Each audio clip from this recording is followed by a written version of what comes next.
मेजवानीमध्ये तुमचं स्वागत. तुम्ही या वेगळ्या अशा प्रोफेशनमध्ये कशा आलात? स्टोरी 1997 पासून सुरू होते. 97. येस. बरं. काही काळासाठी US ला जाणं झालं आणि तिकडे बघितलं की काउन्सिलिंग हा कॉन्सेप्ट आहे जिथे नॉर्मल लोकांचे पण काही प्रॉब्लेम्स असू शकतात आणि प्रत्येक शाळा कॉलेजेसमध्ये स्टुडंट्स आणि पेरेंट्स काउन्सिलर्सकडे जातात. पुन्हा भारतात इथे आल्यावर जेव्हा सुरुवात केली की आपल्या ठिकाणी असे कुठे क्षेत्र आहे किंवा कुठे काही केंद्र आहेत का किंवा काही प्रोफेशनल्स ही कामं करतायत का, जेव्हा हे सुरुवात शोधण्यापासून जेव्हा माझी झाली तेव्हाच कुठेतरी ग्रोथ सेंटरची आयडिया सुरुवात झाली. तुम्हाला दोघींना म्हणून विचारते की सुरुवातीला जेव्हा तुम्ही हे ग्रोथ सेंटर सुरू केलं होतं तेव्हा काही अडचणी आल्या होत्या का? इंटरेस्टिंग अडचणी होत्या. इंटरेस्टिंग. कारण असं होतं की एक तर हे नवीन क्षेत्र होतं, कोणी ऐकलेलं नव्हतं हे नेमकं काय प्रकार आहे.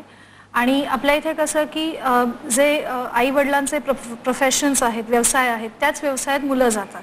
तर एक बाहेरची व्यक्ती येऊन तुम्हाला काय सांगणार आहे आणि तुम्हाला काय गाईड करणार आहे, हा एक पहिला मुद्दा होता.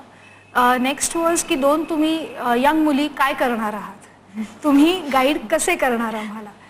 कारण जनरली मे बी आमच्या आईवडिलांच्या वयोगटातील पेरेंट्स होते ज्यांची मुलं आमच्याकडे येणार होती, तर तो एक मोठा प्रश्न होता. सेकंडली माहितीचा अभाव होता, कारण का कुठले कोर्सेस कुठे मिळतात, त्यांची पात्रता काय आहे, हे सगळं आयडेंटिफाय करायचं होतं. आणि मेजर ब्लॉक होता की ॲप्टिट्यूड टेस्टमुळे तुम्हाला एक करिअर मिळू शकतं किंवा एक गाईडलाईन मिळू शकते, ह्याचीच लोकांना एक्सेप्ट करण्याची तयारी नव्हती. कारण अजूनही पत्रिका हा एक सायन्स आहे, म्हणजे लोक यांना बिलीव्ह करतात.